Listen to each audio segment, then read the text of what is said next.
Masih di Senin Inspirasi Smart Listener, masih bersama dengan Taulolo, Taurungka dan juga Arul, bisnismen muda yang keren banget nih kalau saya bilang ya, mengelola satu bisnis istilahnya dalam satu lokasi gitu ada beberapa gitu. Gimana sih memanage itu semua gitu kan? Satu bisnis aja misalnya satu kafe aja gitu ya, dikelola dengan berbagai macam menu, itu kan ribet ya. Ada banyak permasalahan, apalagi ini kamu menghadirkan beberapa gitu. Gimana sih memanage itu? Jadi memang sebelum memulai itu kita menyiapkan dulu apa-apa saja yang harus diperlukan gitu. Kayak karyawannya, terus pembagian tugas.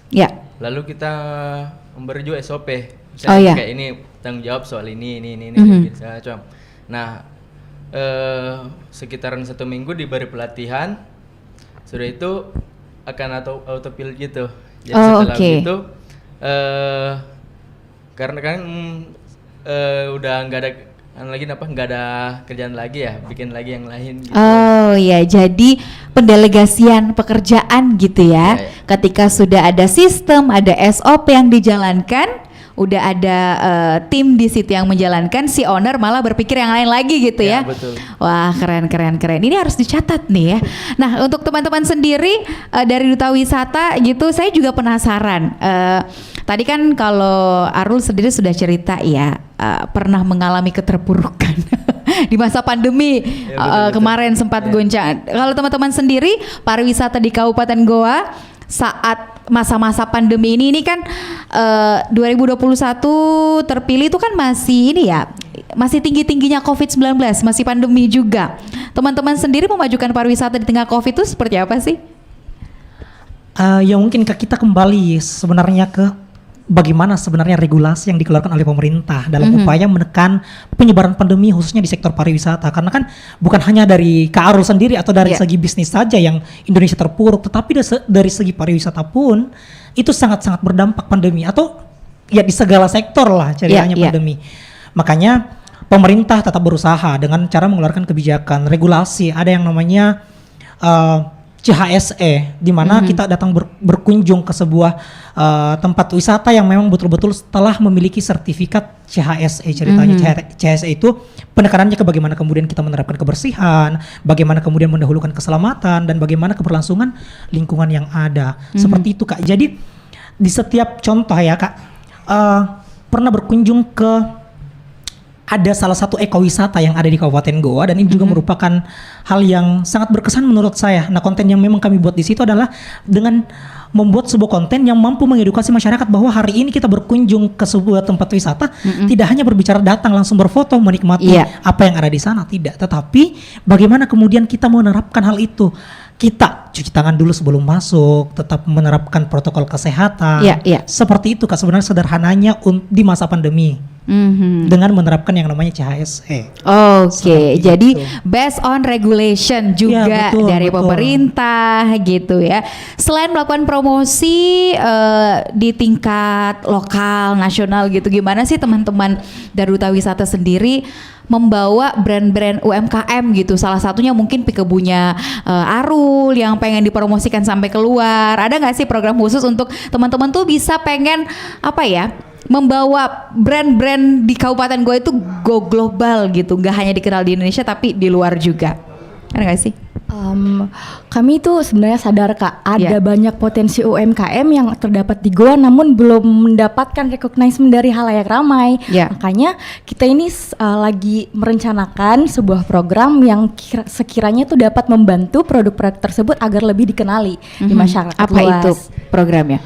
Ya contohnya kayak itu tadi yang Japa, itu kan merupakan salah satu program untuk itu. Tetapi hari ini kita tetap mengidentifikasi apa sih yang kira-kira yang berpotensi di Kabupaten Goa. Misalkan kopi, ada yang kenal kopi Topadidi yang ada di Malino, mungkin jarang orang yang kemudian tahu kopi itu ada dan memiliki cukup berkualitas, tetapi memang kita lihat bahwa memang masih memerlukan berbagai pembenahan-pembenahan, bukan hanya dari segi mempromosikan, tetapi dari kualitas masyarakat atau petani di dalam mengolah hal tersebut itu masih sangat-sangat diperlukan. Karena kita memiliki potensi seperti yang Adel bilang, kita memiliki potensi, tetapi bagaimana kemudian potensi itu kita memanfaatkan berbagai kekuatan yang kita miliki, memanfaatkan peluang yang kemudian ada untuk bisa hal tersebut bisa ke kancah internasional. Iya. Apa saja sih sebenarnya di pariwisata Kabupaten Goa ini yang istilahnya tuh masih kurang dan kita harus perbaiki sama-sama gitu? Oke Kak, jadi kalau misalkan kita mau lihat itu, mungkin kita lihat ke lebih ke unsur 4A-nya sih sebenarnya. Apa itu 4A? 4A itu ada atraksinya atau bagaimana daya tarik apa sih yang ada di tempat tersebut. Yang kedua dan cukup utama menurut saya adalah akses. Meskipun ada surga tersembunyi di Kabupaten Goa, tetapi ketika tidak memiliki akses, bagaimana caranya orang bisa ke sana? Iya, benar. Nah, untuk itu akses itu tidak hanya berbicara tentang pemerintah saja untuk menyelesaikan permasalahan tersebut, tetapi memerlukan bantuan dari pihak swasta, sehingga tadi kolaborasi pentahelix itu sangat-sangat dibutuhkan. Iya. Keramah-tamahan dari masyarakat yang ada, kemudian fasilitas-fasilitas pendukung yang ada di sebuah destinasi wisata itu merupakan hal yang sangat menentukan atau dapat dijadikan sebagai salah satu strategi untuk memajukan pariwisata yang ada di Kabupaten Goa. Oke, dari Adel mungkin ada yang pengen ditambahkan? Ya Kak, jadi kembali mengulang dari poin Kak Naldi, mungkin akan lebih perlu dimaksimalkan unsur pariwisata 4A-nya dan terus berkolaborasi aktif bersama kelima stakeholder terkait Kak. Karena ketika salah satu dari stakeholder ini miss, berarti pengembangan pariwisata yang ada di Indonesia itu tidak akan meningkat. Oke. Di daerah mana sih di Kabupaten Goa tuh yang kayaknya sama sekali belum dieksplor gitu? Yang kayak dengan teman-teman sisa waktu yang ada menjabat sebagai duta wisata pengen datengin, pengen mengeksplor tempat itu, pengen menunjukkan ada loh surga tersembunyi sebenarnya di tempat itu. Di daerah mana kira-kira? Mungkin kayak yang viral akhir-akhir ini ya, ada Lembah Lohe, itu terletak di Kabupaten Goa dan itu ada di Desa Menimbahoy. Itu memang memiliki daya tarik wisata panorama alam yang betul-betul luar biasa ya. Mungkin hari ini masih dikenal oleh orang-orang Goa dan sekitarnya, tetapi harapannya ke depan dengan bantuan media yang ada itu bisa dikenali dan dapat mendatangkan wisatawan dari regional di Indonesia maupun dari internasional. Seperti itu Kak. Dan dari mancanegara ya, gitu betul, ya. Wow. Kalau Arul sendiri suka berwisata juga? Alhamdulillah suka sih. Oke, suka traveling kemana biasanya? Di sekitaran Sulsel aja gitu. Kalau kayak di Goa itu ya di Malino, kadang juga di Bisolor ya. Itu air terjun itu ya. Terus kalau biasa paling jauh di Toraja sih. Oh oke. Jadi anaknya emang cinta Sulsel banget ya. Jalan-jalannya sekitaran Sulsel karena di Sulawesi Selatan aja tuh banyak sekali tadi seperti yang disampaikan tuh banyak sekali tempat-tempat wisata, surga-surga tersembunyi yang wajib kita cari dan kita eksplor dan disebarkan kepada masyarakat gitu ya biar ekonominya makin berkembang. Betul. Gitu. Nah untuk perkembangan ekonomi khususnya di kalangan anak-anak muda nih mungkin ada smart listener juga yang penasaran gimana sih sebenarnya caranya untuk memulai bisnis gitu. Arul boleh mungkin di-share pengalamannya sejak mengawali bisnis gitu sampai sekarang apa saja yang bisa menjadi kiat-kiat biar diikuti nih sama smart listener khususnya anak-anak muda yang mendengarkan kita. Dari awal saya memulai bisnis sih ada satu prinsip yang saya tanam itu. Apa itu? ATM namanya. Apa ATM? Amati, tiru, modifikasi. Amati, tiru, modifikasi. Oke, baik. Jadi memang orang tua saya memang mengajarkan soal itu. Jadi kalau untuk membuka kayak kemarin kafe ya kita amati dulu kafe-kafe yang beredar di Makassar, terus kita modifikasi. Research dulu berarti ya. Terus apa sih keunikannya, apa yang beda dari kafe-kafe yang lain. Terus sudah itu kita modifikasi gitu. Sudah itu kita eksekusi gitu. Oke. Sama seperti Pikabu juga sendiri, kan saya mengambil dari ide-ide yang sebelumnya. Bagaimana konsep foto booth yang sebelumnya, terus kita modifikasi lalu kita eksekusi gitu. Dan sekarang terbukti antusiasnya ramai gitu ya. Banyak kemudian masyarakat yang tertarik sampai bahkan kemarin katanya dipakai di konser-konser juga ya. Ya alhamdulillah. Wah keren. Oke, mahal nggak sih? Untuk satu kali sesi itu dapat 35.000, dapat 2 strip foto gitu. Oh gitu. Kalau misalnya nih ada smart listener juga yang pengen buat event, terus pengen ada foto boothnya, foto boxnya gitu, kira-kira biaya yang dikenakan berapa untuk unlimited kah atau ada range khusus? Jadi kemarin itu setelah saya diskusi dengan tim, untuk biayanya itu sekitaran, kalau untuk 3 jam untuk 100 lembar kena 1,5. Tetapi kalau ambil unlimited dapat 2,5 gitu. Itu kalau dipanggil event untuk unlimitednya gitu. Seperti nikahan atau acara event-event musik yang lainnya gitu.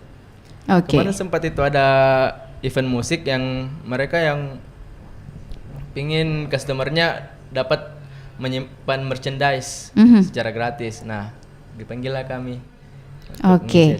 Ini tergolong terjangkau juga sih sebenarnya untuk unlimitednya gitu. Nah, kemudian di bisnis yang sekarang dijalani, kira-kira harapannya ke depan apa nih? Apalagi di goal yang ingin dicapai gitu. Untuk saat ini mungkin saya ingin mengembangkan cabang ya gitu. Di Makassar, tapi masih mencari-cari tempat gitu. Terus apa lagi? Mengembangkan juga Pikabu, jadi ada beberapa booth di kafe-kafe lain gitu. Kan jadi emang kan saat ini masih ada 2. Targetnya itu di tahun depan bisa sampai 10 lah. Amin, kita aminkan bersama ya. Kalau dari teman-teman Dwi sendiri, apa nih harapannya untuk brand-brand, usaha-usaha dari masyarakat di Kabupaten Goa? Apa harapannya? Iya, harapannya ya segala UMKM yang ada di Kabupaten Goa itu bisa dikenal, bisa dikenal ke mancanegara. Tetapi itu sangat menjadi tantangan hari ini ya, karena belum banyak sebenarnya UMKM yang go internasional. Tetapi upaya-upaya yang dilakukan mulai daripada upaya edukasi kepada pelaku UMKM, bagaimana memahami strategi pemasaran, itu sangat penting sebenarnya. Dan tentunya bahwa upaya-upaya itu tidak hanya berbicara tentang bagaimana duta wisata sebagai garda terdepan, tidak, tetapi bagaimana kemudian kita kolaborasi dengan seluruh stakeholder yang ada. Habis ini ada kolaborasi sama siapa lagi? Intinya kolaborasi dengan siapapun yang ingin memiliki visi yang sama dengan kita, ingin memajukan UMKM. Jadi terbuka ya kolaborasinya. Betul. Wah, keren-keren. Adelia, secara pribadi apa nih harapannya? Harapan saya kepada pelaku produk UMKM itu agar lebih sadar dengan digital tourism ya Kak. Karena dengan memanfaatkan digital yang ada, orang-orang dapat lebih kenal dengan produknya. Lebih aware gitu ya. Oke. Ada lagi? Udah itu aja. Terima kasih banyak ya Adel, Renaldi dan juga Arul sudah menyempatkan waktu sore hari ini sharing di Senin Inspirasi bersama dengan Smart Listener, dan juga untuk Anda Smart Listener, terima kasih banyak sudah mendengarkan maupun menyaksikan kami melalui YouTube channel Smart FM Makassar. Nantikan obrolan inspiratif lainnya minggu depan di program Senin Inspirasi yang hadir setiap Senin jam 5 sampai jam 6 sore. Rifa Majid pamit, sukses untuk Anda.